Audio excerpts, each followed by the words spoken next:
Welcome back, WNST, Towson, Baltimore, and WNST.net.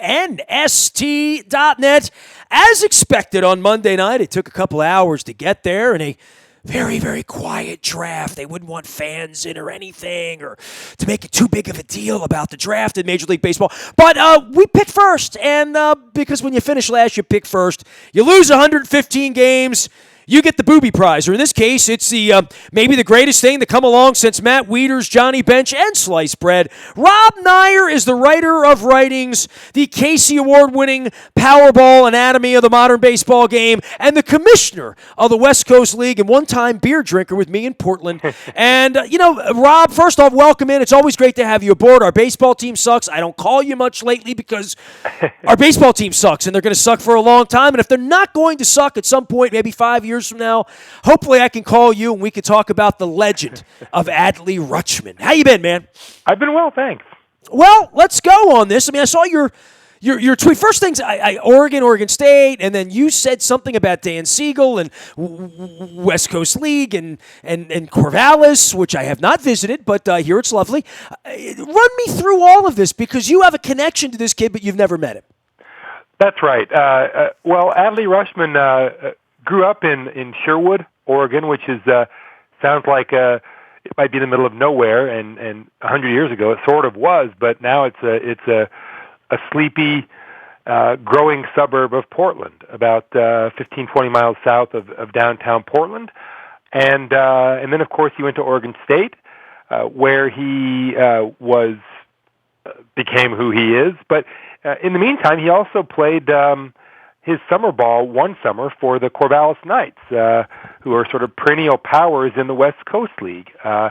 He did not play for long for the Knights because he suffered an injury. I think he played in just 15 or 20 games that summer. But he also had a connection to the Knights because, as I understand it, his father was a coach with the Knights for some years, and I think Adley served as a bat boy for years and years. I was a bat boy once. We have that in common. I have pictures and everything. I was a hell of a bat boy. I'm sure. I was a great bat boy. So Dan Siegel is the one. Dan built the Knights and they're a league power, by the way. And Dan's been with the Knights forever, literally from day one. So Dan has spent a lot of time around Adley when he was just a kid. Well, Corvallis, Eugene, Portland, they're all, their names to us from somewhere very, very far away. Give everyone here a little bit of a sense. And, my dear friend Maury Brown, who we went and had a beverage with, is also very involved in baseball. And I always sort of half out of the side of my mouth say the Orioles might wind up in Portland, Oregon. Don't laugh at that. Or Nashville or Vegas or wherever these next round of teams are going to go. But Portland is really on the map as a soccer place, right?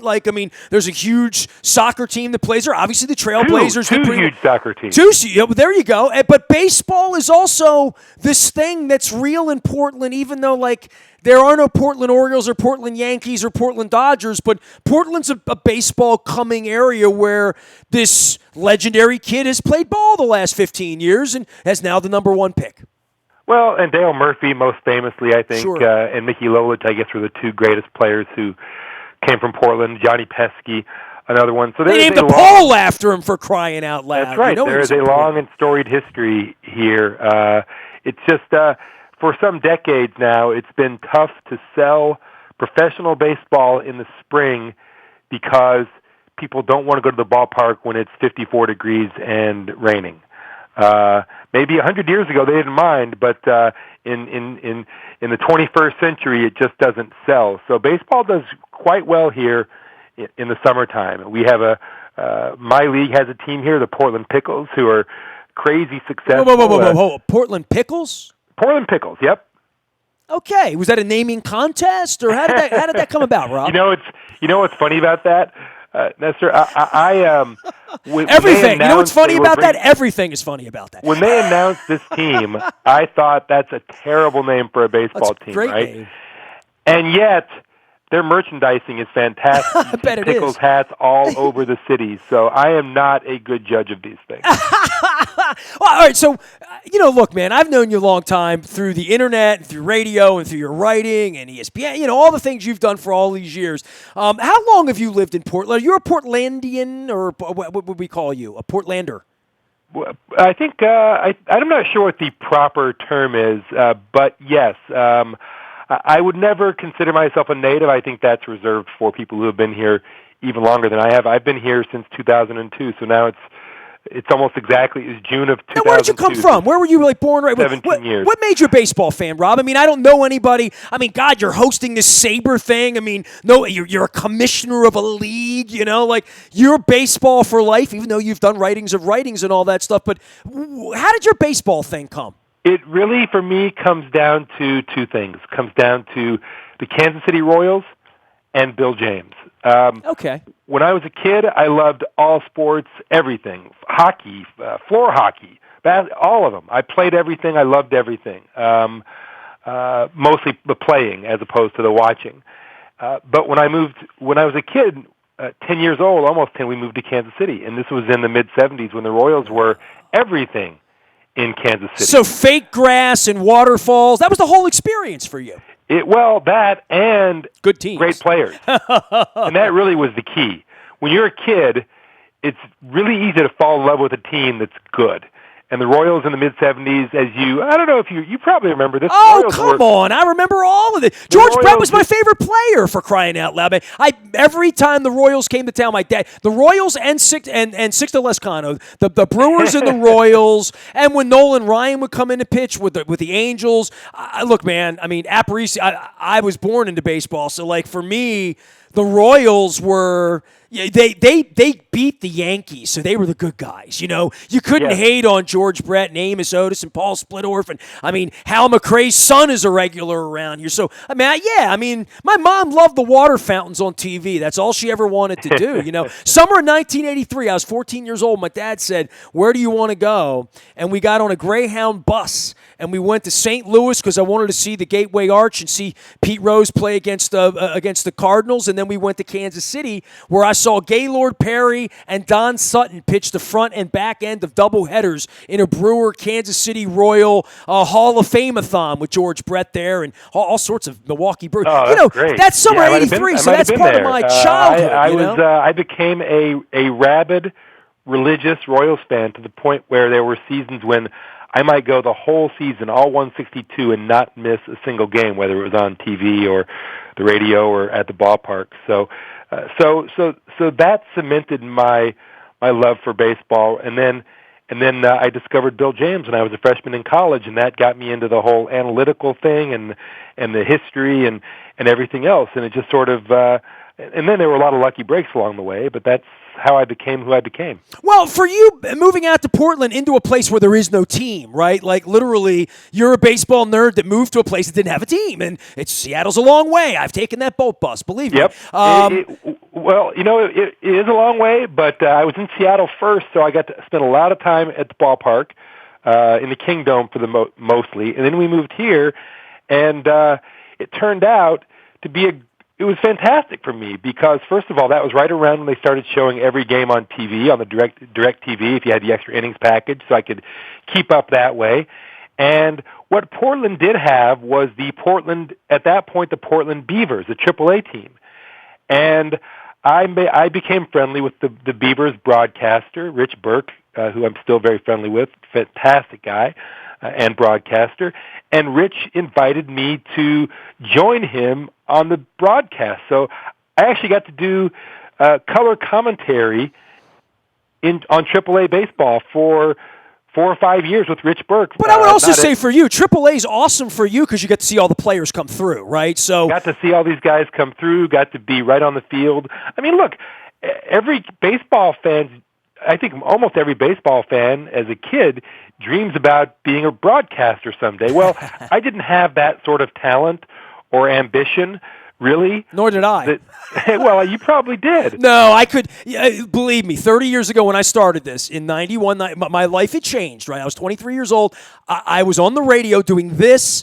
I had opportunities to do. I'm not good at it. You know what I mean? Like not like I'm missing a finger. I'm holding this up. Like I can play the guitar. Playing the piano was a little different. Me following action and calling action. Like everybody said, John Miller would always say to me when I was younger, you just go out in left field and you talk into your comb. You know, right. Literally, you just do the bottom of the first and it's a 3-2 count, and I can do all that, but following it was never my gift. I could not have been a play-by-play person. It wasn't what I did, And I never tried to do play-by-play. Rich kept telling me, Rob, you want to do it any one time? I said, yeah, I'll do it. So let me practice a little bit. And I never had the courage to try. I did a play-by-play soccer game on TV from Milwaukee because they were so desperate I got asked to do it. It stands as one of the many embarrassing things I've done in my life, but right up there. Rob Neyer is here. He's the writer of writings. You can follow him out. The reason I give your background is what's a kid from Portland doing playing baseball? I mean, I guess that's pretty much what I'm getting at is you've lived there for 2 decades now, since this kid was born, literally, right? Well, yeah, and I think really what it comes down to is, no, Portland is never going to have the sort of baseball culture that you might find in Southern California or Florida or Texas simply because of the weather, right? Sure. Kids can't play as much baseball, although now there are more indoor facilities than ever, so you can go out in the middle of the winter and get your swings in or your pitches, so that certainly helps. But we're never going to have that culture. That said, if you have kids playing baseball, some of them are going to wind up rising to the top. Mike Trout, New Jersey, right?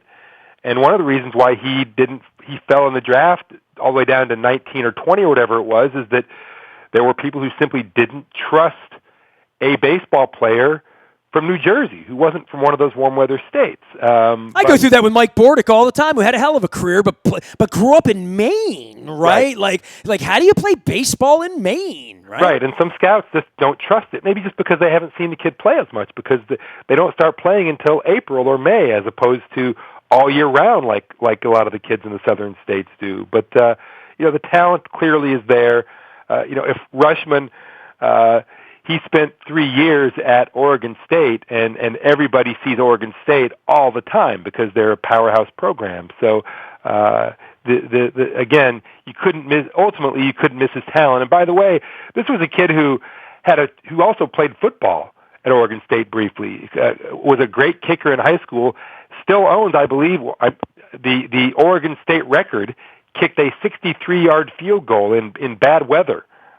For the state record. So he's just a tremendous talent, obviously, and there's no such thing as a sure thing in the draft. But I think the Orioles, I think they made the right choice, and it really doesn't matter how much it costs to get him signed. All right, let's talk about that choice and where the Orioles were and where you are on this timeline. Rob Neyer here, and plug your Sabre thing, because for anybody tuning in that loves your work and loves the Sabre side of this and where the sport is going, tell me what you're doing, because this is kind of new for you the last couple of months, in addition to your West Coast commissioner, Rob Neyer. Yeah, I've been a member of Sabre, the Society for American Baseball Research, for decades. Bill James turned me on to it. In one of his books, he mentioned it, and I thought that sounds like something I would really enjoy, and it turns out I have for a long time now. And Sabre is a fantastic group of people who just loves baseball research, and not just the numbers side. Sabermetrics was actually named after Sabre, not the other way around. But Sabre, most of the people in Sabre aren't really that into the numbers. Most of them are actually more into the more historical research, but it's just a great organization, and they decided, I think because as a way of reaching out to some younger members or potential members, to start a podcast this spring, and I was honored to be asked to be the host.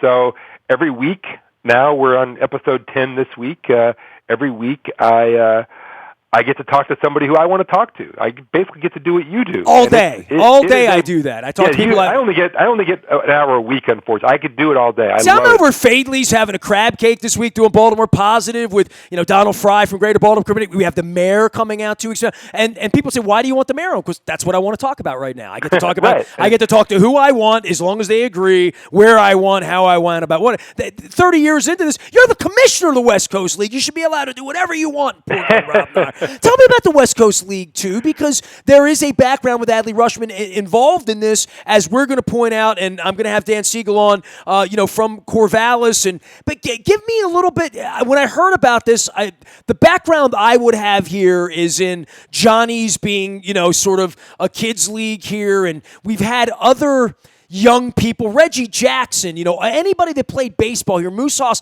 they all played for clubs, literally here, that it feels a little antiquated, but maybe where you are, it's a much bigger deal there, West Coast baseball. Well, we are, I think that I actually, until 3 or 4 years ago, I had very little awareness of these sorts of leagues. The Cape Cod League, you hear about it, the Cape Cod League right? is the one that everybody's heard of, right? Sure. And I would say that 5 years ago, I literally had heard of 2 of these leagues, the Cape Cod League and the famous Alaska League, which is basically famous because they have that once a year they play 24 hours straight. Sure. Because they can, because it's light there. And that's coming up like next week. Yeah, that's right. But I did not realize that, and this has changed somewhat, but these leagues are everywhere, these summer collegiate leagues, because it's baseball for college players, for good college players anyway, for the top college players, has become basically a year-round endeavor, or certainly a summer-long and spring-long endeavor. It's the only way you get to be the number one pick. Everybody who wants to play professional baseball plays in the summer somewhere, every college player. So not only is there the Cape League, there's the Futures League and the Prospect League, and the Cal Ripken Jr. has a college summer collegiate league in your area. There's the Hamptons League. The list goes on and on and on. I can't remember all of them, but I just counted 12 the other day, and there are another dozen or 2 beyond those. The West Coast League has been around for 15 years now, and it is the best league, highest quality league west of the Mississippi, basically. The Northwoods League is an outstanding league up in Wisconsin and Minnesota. The Cape League is great. The Coastal Plain League down in South Carolina is fantastic. But the West Coast League, we have the biggest footprint geographically in the country. We have teams way up in British Columbia and then down in Corvallis and Bend, Oregon. So the road trips it's like you're playing professional baseball. And the scenery and the mountains and the rivers, it really is a wonderful place just to be in the summer. Rob Neyer is here, and I guess I'd be remiss if I don't say, well, what do you make of the Orioles? I mean, this rebuilding thing's tough, man. I mean, it's tough to watch. I thought the draft was kind of tough, though. I mean, I watch a lot of football, right? So the baseball draft's way different, but it feels to me like they don't even know what they want to do with the draft in baseball. Like there is no plan outside of a blackboard and throwing names up. As far as the broadcast and making money off of it, making it a spectacle, it certainly was not that. It's kind of come and gone. And if you're not in Baltimore and you didn't draft the number one guy in the draft, maybe you don't even feel it or notice it in most places. Lord knows many years have gone by with the Orioles where I haven't noticed it, other than seeing a Baseball American, who's this Markakis guy or that Wieters kid or this, whoever we're drafting that year is always the flavor of the month. But 1-1 overall brings everyone in our fan base into this. But, man, this is hideous, this version of Orioles baseball. I mean, it's not Major League Baseball at all. It's really a civic embarrassment, to be really honest with you, and it's going to go on for a long time here, Rob. Well, yes, it quite probably is. All you have to do, and I'm sure you have, is look at the model.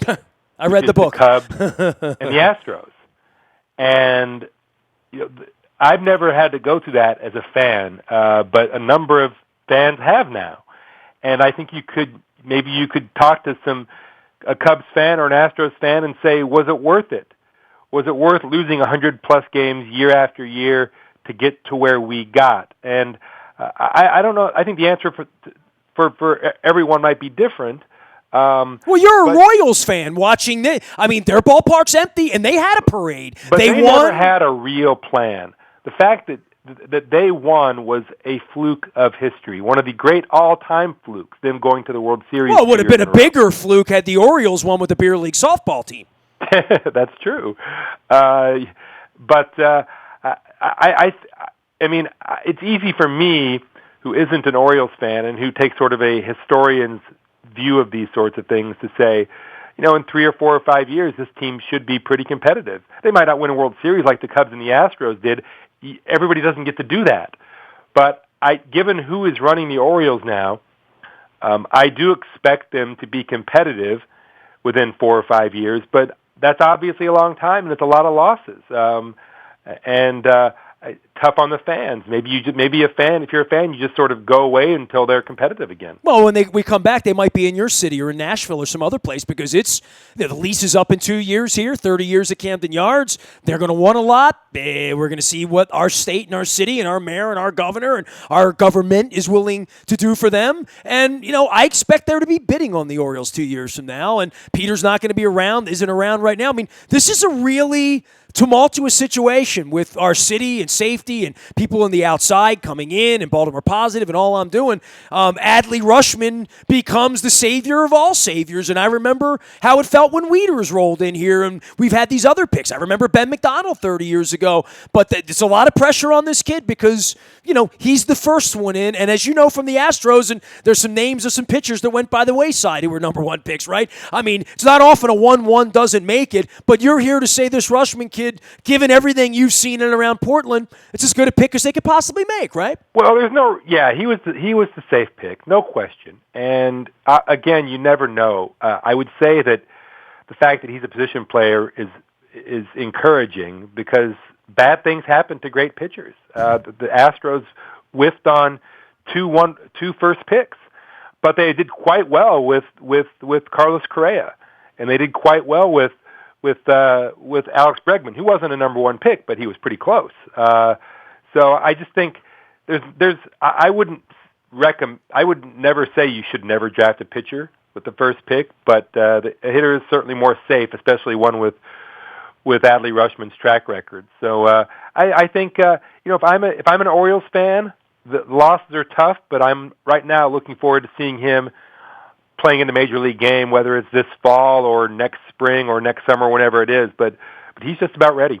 He is Rob Neyer. You can follow him out on Twitter, reading his books, following his Sabre podcast, and, of course, the West Coast League commissioner, who I should probably treat with a little more respect since he's the commissioner. So, hey, Rob, take care of yourself. Thanks for getting up early with us. And, hey, we got an Oregonian coming here to Baltimore. So that just means I get to come back to Portland at some point, go to the Rose Garden. And I want to come and see him play in Camden Yards. Well, you will not eat a tourist crab cake. I promise you that.